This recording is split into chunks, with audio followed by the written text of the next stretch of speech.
People ask me all the time, what is the secret to success?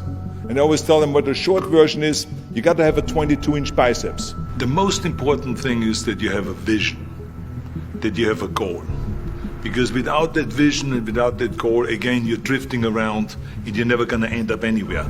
People don't become successful just by accident. If you don't have a vision of where you go, and if you don't have a goal where you go, you drift around and you never end up anywhere.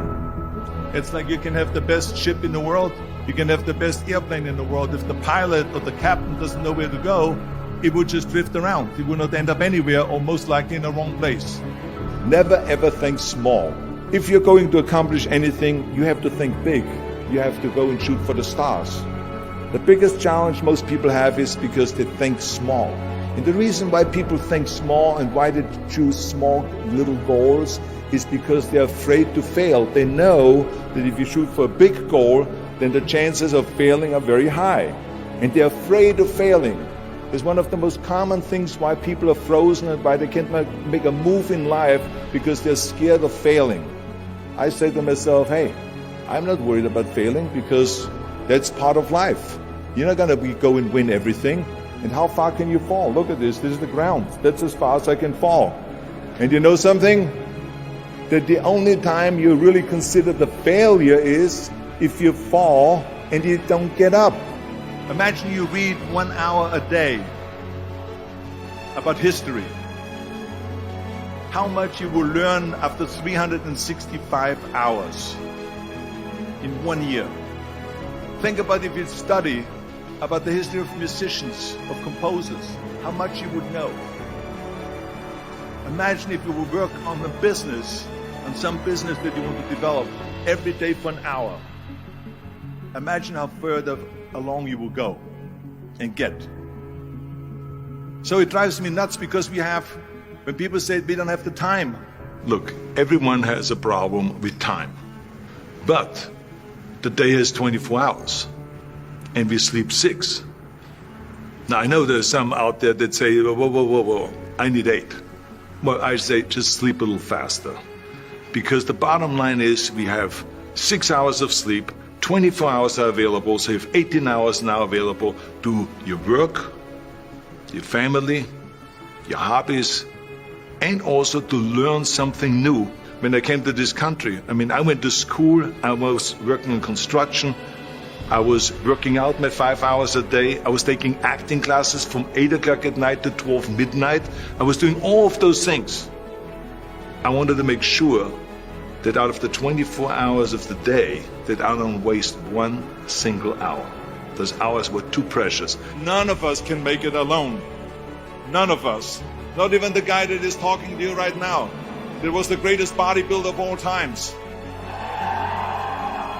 Not even me, that has been the Terminator and went back in time to save the human race. Not even me, that fought and that killed predators with his bare hands. I always tell people that you can call me anything that you want. You can call me Arnold, you can call me Schwarzenegger, you can call me the Austrian Oak, you can call me Schwarzi, you can call me Arnie, but don't ever call me a self-made man. But this is so important for you to understand. I didn't make it that far on my own. To accept that credit or that medal would discount every single person that has helped me to get here today, that gave me advice, that made an effort, that gave me the time, that lifted me up when I fell. And it gives the wrong impression that we can do it alone. None of us can. Everything I ever did, the thing that I heard out of people's mouth was, that's impossible. That can't be done. Or no. Imagine you go from studio executive to studio executive, from agent to agent, from manager to manager, and they all said exactly the same thing. Now that's very encouraging, isn't it? But you know something? I didn't give a shit. Because I believed that I can be a leading man. I believed that I could be another Clint Eastwood or another Burt Reynolds or not a Warren Beatty, or whatever those characters were, Charles Bronson and so on. I believed that I could be those people. I said, there's enough room on that ladder that I can fit up there. And I looked back again and learned from what I learned in sports. In my case, in bodybuilding. It's all about the hard work that you put in. I said to myself, in bodybuilding, I worked out 5-6 hours a day. I'm going to do the same thing now for acting. So whenever someone said to me, it can't be done, I heard, it can be done. When they said no, I heard yes. And when they said it's impossible, I heard it is possible. Because I am a strong believer. Well, I'm going to be the one, I said to myself, I'm going to do it and I'm going to show it to them. Maybe it has never been done before. That's perfectly fine with me. But I'm going to do it. And I did not listen to the naysayers. So people always ask me, when they saw me in the gym in the pumping iron days, they said, why is it that you're working out so hard? 5 hours a day, 6 hours a day, and you have always a smile on your face. The others are working out just as hard as you do, and they look sour in the face. Why is that? And I told people all the time, I said, because to me, I'm shooting for gold. In front of me is the Mr. Universe title. So every rep that I do gets me closer to accomplishing that goal, to make this goal, this vision turn into reality. Every single set that I do, every repetition, every weight that I lift will get me a step closer to turn this goal into reality. So I couldn't wait to do another 500-pound squat. I couldn't wait to do another 500-pound bench press. I couldn't wait to do another 2,000 reps of sit-ups. I couldn't wait for the next exercise, for the next half hour of posing and all the kind of things that you have to do to be a champion.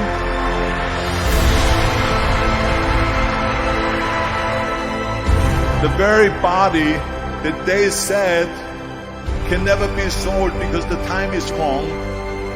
A few years later, I'm doing Conan the Barbarian, and it was the #1 hit at the box office when it came out in the summer of '82. Think about that. And the director says, if we wouldn't have had his body, we would have had to build one. I mean, think about it. And at the end, I was just not visualizing just my exercise, but I was really lifting the trophy over my head. That's what I was thinking about. And with the age of 20, I went to London and I won the Mr. Universe contest as the youngest Mr. Universe ever. And it was because I had a goal.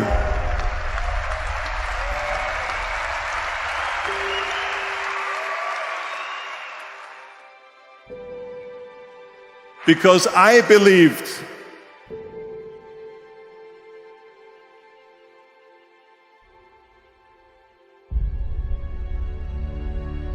"74% hate their job in America." Now, there is not much different when you come to Europe. The majority of people don't like what they're doing because they're really not doing it because they didn't have a goal and they followed this goal.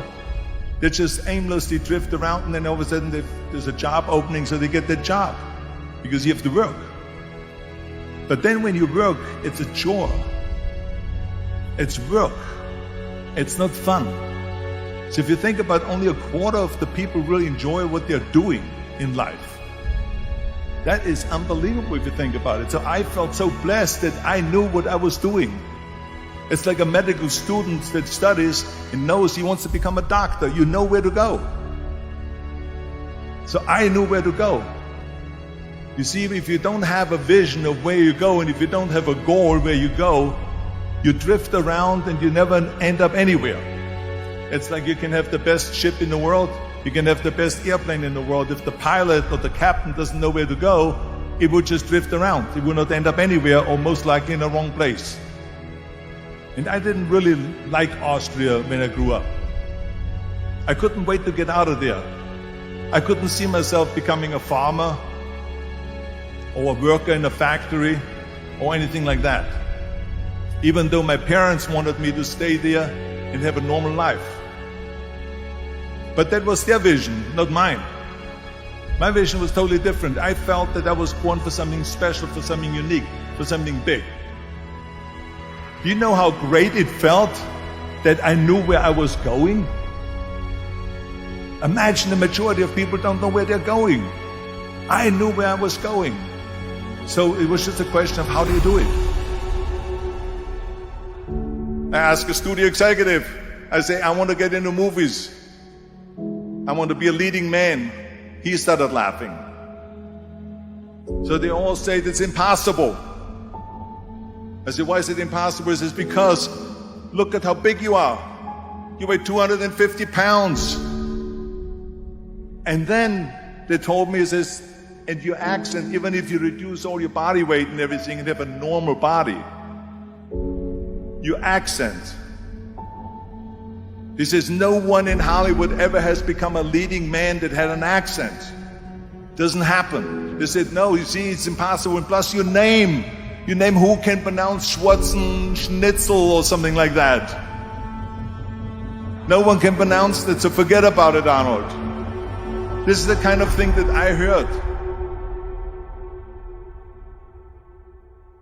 It's all about the hard work that you put in. I said to myself, in bodybuilding, I worked out 5-6 hours a day. I'm going to do the same thing now for acting. Accent removal, acting classes, and all of this stuff, all day long. I worked and I worked and I worked. And then all of a sudden, I was asked by Dino De Laurentiis in the Universal Studio, biggest studio, to star in Conan the Barbarian. And after I did Conan the Barbarian, the director at the press conference said to the press, if we wouldn't have had Arnold, we would have had to build one. So all of a sudden, my body became an asset, not a liability. And the same thing was with Terminator. After we were finished filming Terminator, Jim Cameron said to the press, if Arnold wouldn't have had that accent and talked like a machine, I think the movie wouldn't have worked. So think about that. The body and the accent that they attacked was an asset.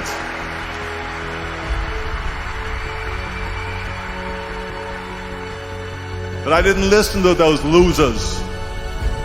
I didn't listen to them at all. Because that's exactly the way it was in politics again, when everyone said no, no, no, and it can't be done.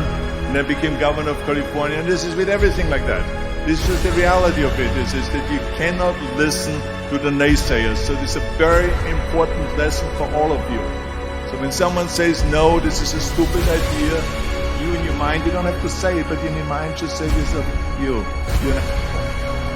Or do you know?